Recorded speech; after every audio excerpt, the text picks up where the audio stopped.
Hi there, welcome to Boat's Memory Method. This is the month of November and we are bringing to you a mini series on quality of life for our family dementia caregiver. And today we're going to talk about your psychological quality of life. And I have Janie here with me. Janie, will you please introduce yourself to the audience and also introduce us about this concept of psychological quality of life? Good morning, I'm Janie, and I am a dementia specialist. In addition, I do serve Sierra as her assistant with Boat's Memory Method. Psychological quality of life is really a concept that just refers to our mental and emotional wellness.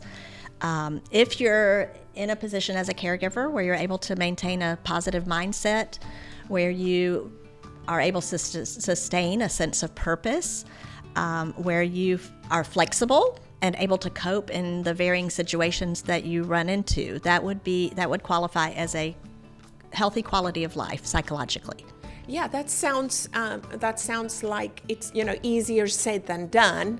And I know that some days we may feel like we have it all together, and then other days it feels like everything is falling apart.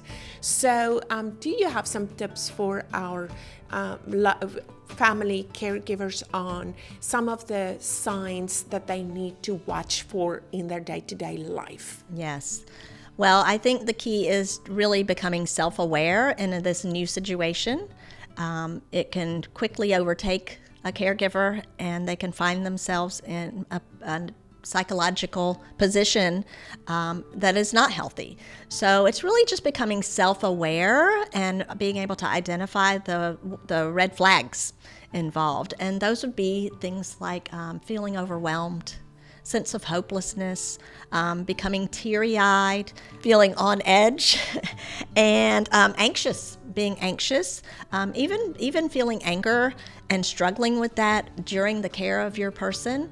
Those can be really red flags that you're struggling and you need to attend to your psychological needs. Yeah, so that is, I think for all of us, during the day, there may be an aspect of a natural sadness or feeling anxious about a small aspect of what's happening in my day.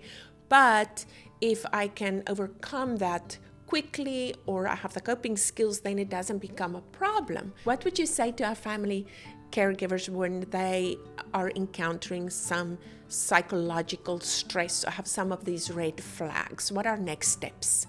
Well, I think the key is, like listening to this podcast, we're able to gain some knowledge and maybe combat that spiral before it happens. So I think really being proactive is the key. We need to make sure that we are taking care of ourselves as caregivers. I always say if we don't care for ourselves, before long we will not be able to care for our person. So we really need to learn to schedule time for ourselves on a daily or weekly basis.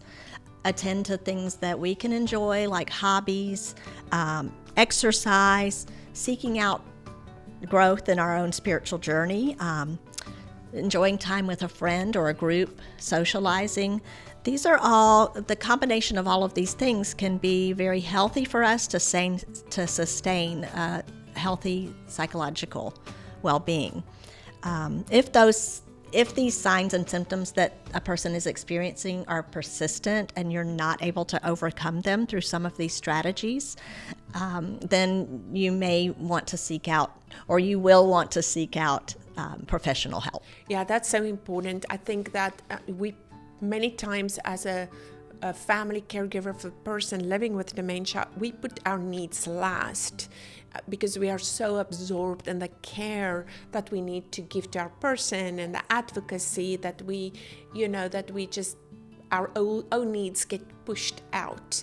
And I think it's very important to realize as a family caregiver, if you are feeling these signs and symptoms for most of the day, and you feel overwhelmed or hopeless or sad or anxious for most of your day, then that is really a more serious situation. You really need to talk to a professional and seek some help. But like Janie said, let's be proactive. Let's build joy into our day.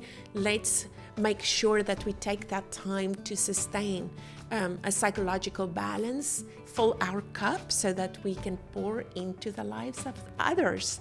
So this is November, Family Caregiver Month that we're celebrating, and we are going to bring you joy through our little mini series. So today we talked about psychological health, and we're also going to bring you some tips on physical safety, social well-being, and how to be able to express yourself adequately. So please follow along. Join our newsletter on our website, botsmemorymethod.com. That's BOTES.